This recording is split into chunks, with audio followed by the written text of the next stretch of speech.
It's been a day or two since we saw you last. We are in Coyhaique, down in Patagonia in Chile. And boy, do we have a story for you. Well, as most of you guys probably already know, we had to get some paperwork for Frank so that we can get into Argentina, and we basically had to go and jump through a bunch of hoops. So yesterday we had to do something for Frank that we've never had to do before in any of the 14 countries that we've been to. We had to get him microchipped in order to go into Argentina. So we had to go and pay to do that. We had to go and do some other things at the vet. They said that our vaccination records weren't authorized, all this other crap. So now we're here at the federal office. We're gonna see if Frank gets his paperwork today or not. Hola. Buenos días. ¿Cómo está? Bien. Bien, gracias. ¿Están listos los papeles? Sí, ¿están listos? Sí, tiene que haber. Perfecto. Looks like good news. Oye, finalmente Sí. lo dejamos con destino a Ushuaia. Ya, porque como dura 60 días, para que va. Perfecto. Wow, muchas gracias. Ya, pues, adelante. What are you doing, Frank? You got all your paperwork. You can go to Ushuaia. Which means no more vet visits for Frank for at least 70 days. And I know Frank is happy about that. Now we have one more errand to run before we get out of town. And before we leave town, we're gonna tell you guys what happened last night. They look closed. This is our next stop to pick up our laundry, and even though it says it opens at 9 right on the door, and it is 9:36 right now, it looks pretty dark in there. Huh. I guess go bang on the door and see if they're ready for you. Alrighty. Buenos días. ¿Cómo está? Puro pizza. Perfecto. Muchas gracias. Ya, chao, que les vaya Ciao, bien. ciao.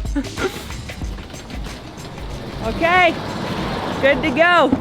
All right, so I guess we really just have to start with what we were doing last night. We basically stayed up way later than we should have, which was probably a good thing. We were up watching TV till pretty much the early hours of the morning. We decided to park at a place here in Coyhaique where we were gonna have good cell phone reception because that's how we like stream movies or TV shows or whatever we're watching. So we parked in a place that had really good reception. It was right by this monument, by a downtown square. It seemed safe. So you guys might remember in Nicaragua, someone tried to break into our van. It freaked us out. We were super unprepared. And ever since then, we've kind of had it in the back of our minds that this could happen again. And what are the steps that we're gonna have in place to make sure it's prevented? And if it does happen, like what's gonna be the protocol? So basically, ever since, for the past, 10 countries, we try to pay for secure gated camping. We try, even if it's a couple dollars more expensive than it would be to park for free on the side of a quiet road, we think it's important to be safe. But now we're in Patagonia. It's rural. There's a lot of backpackers. It seems very safe. We're in southern Chile where there just doesn't seem to be that much to worry about. And I think we started to let our guard down. Now the city that we're in, Coyhaique, is not dangerous. When you walk around, you feel safe. You feel like it's a place where you could leave your doors unlocked and they wouldn't have a problem.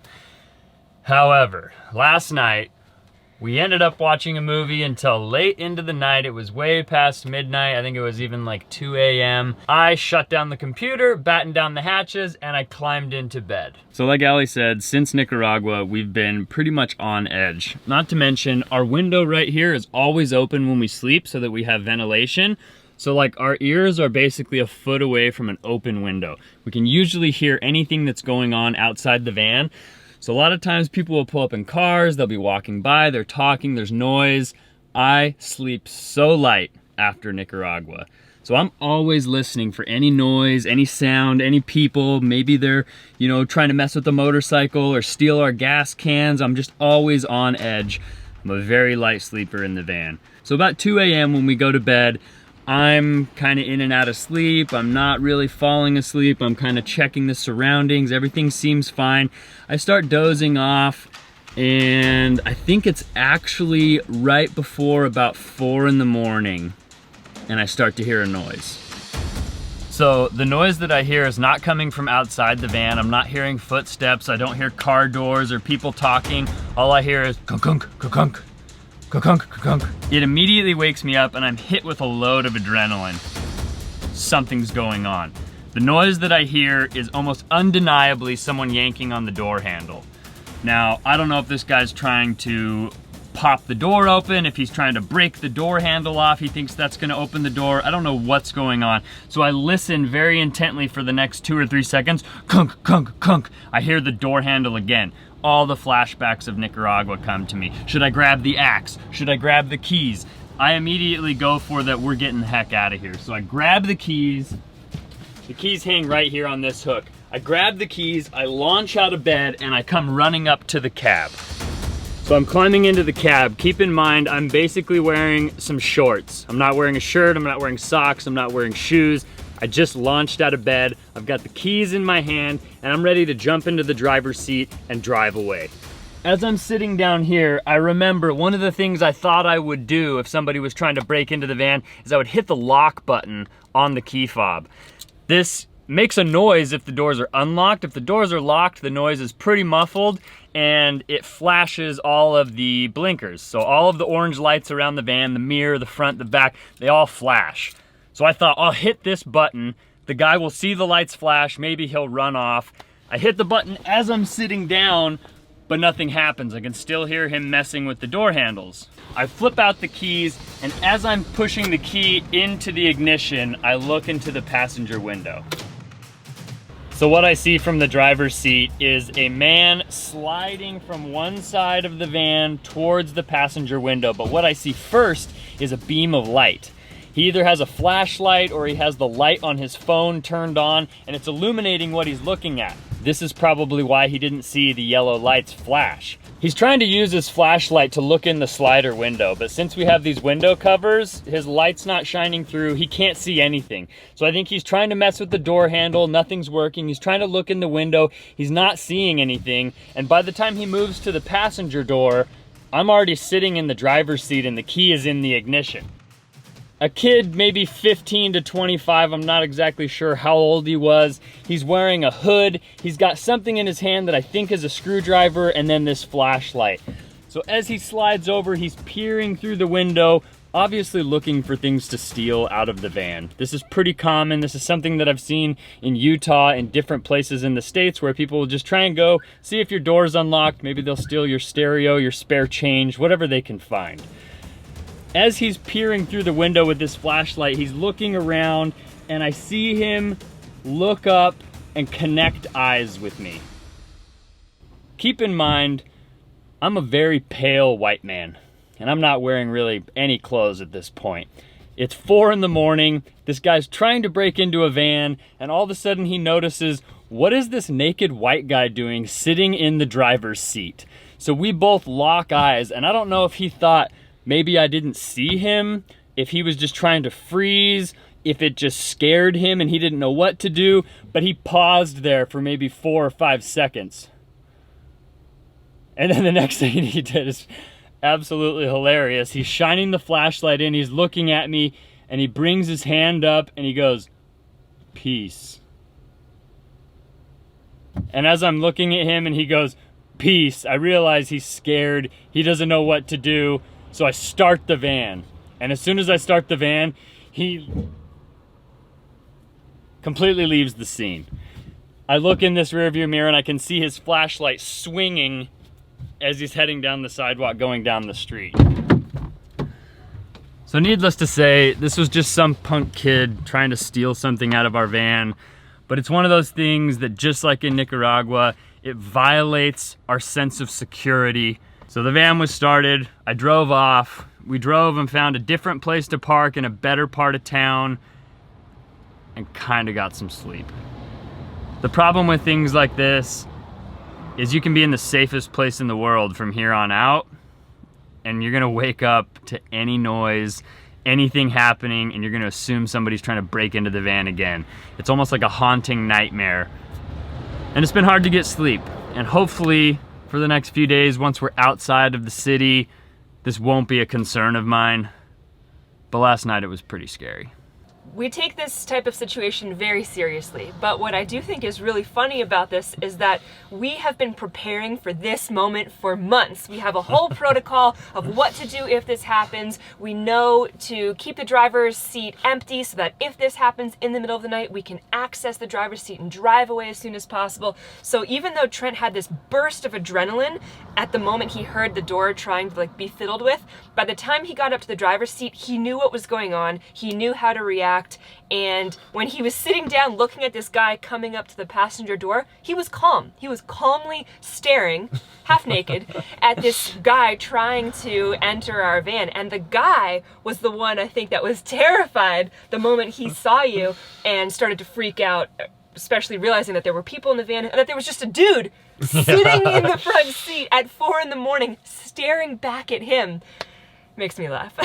Yeah, and I mean, you can tell by the fact that this guy was wearing a hood and had a tool with him. This wasn't some guy walking down the street that was like, oh, let me see if this car door is open. This is a kid who's going out, and it was a Saturday night. He's probably going out on the weekends in the middle of the night. It's 4 a.m. Everyone's asleep. I'm gonna go out and I'm gonna come up and make some money off some things that I steal or whatever. So even though this isn't something new to us, this is the second time that it's happened, we wanted to share this with you guys so that you know what to expect, maybe if you live in a van, or just to realize that everything is not sunshine and rainbows on this side of the camera. Anyway, we are gonna stay vigilant and we are going to be prepared from here on out. But as for today, this is enough talking about what happened last night. We're gonna hit the road because we're heading out of Coyhaique into the wilderness.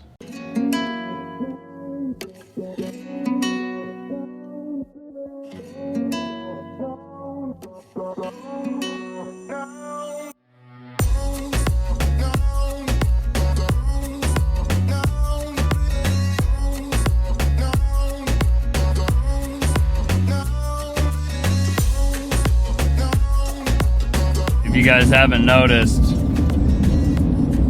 Allie's driving. You're welcome, Mike.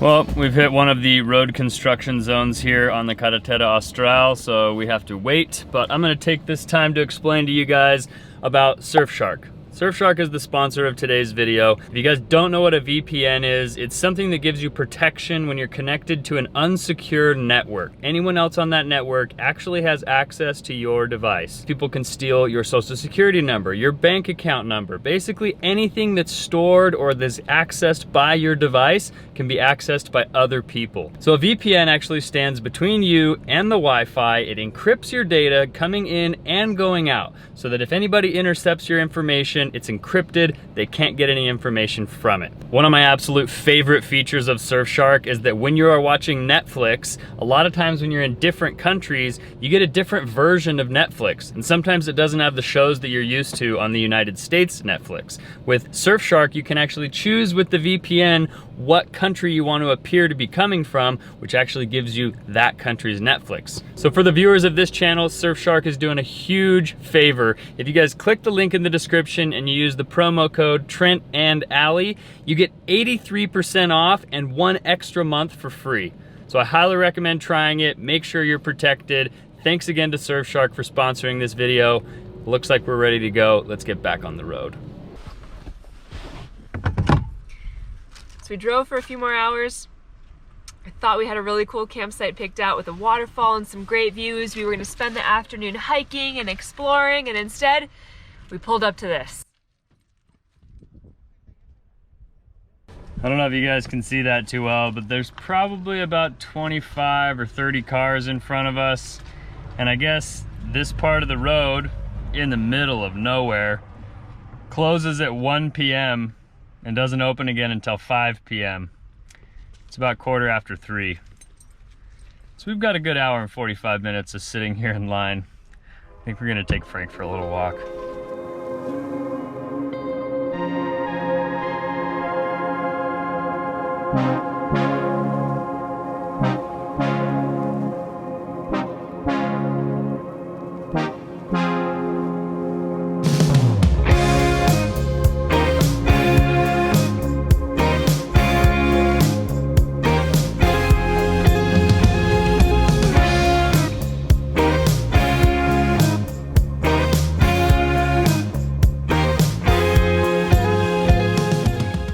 not pavement, but it'll do. It's like a nice compacted road-based sand dirt that they're like working on. That's why everyone has to stop for multiple hours per day. But they just let us drive on it and it's amazingly smooth. There's barely any squeaks or noises or vibrations. I'm a happy camper. We wanted to share this story with you today of everything that happened to us last night, not to scare you and not even to deter you from van life. Van life is something that we will continue to do for sure, but we just wanted to share a piece of reality of what it can be like to live in a van and to remind everybody to always keep safety at the forefront of your mind and just to stay vigilant. Be safe out there, everybody. And speaking of safety, make sure you guys check out Surfshark. Like I said, click the link in the description, use our coupon code Trent and Allie, and you get 83% off, which makes it like $1.99 a month. Thanks for watching, guys. We'll see you on the next one.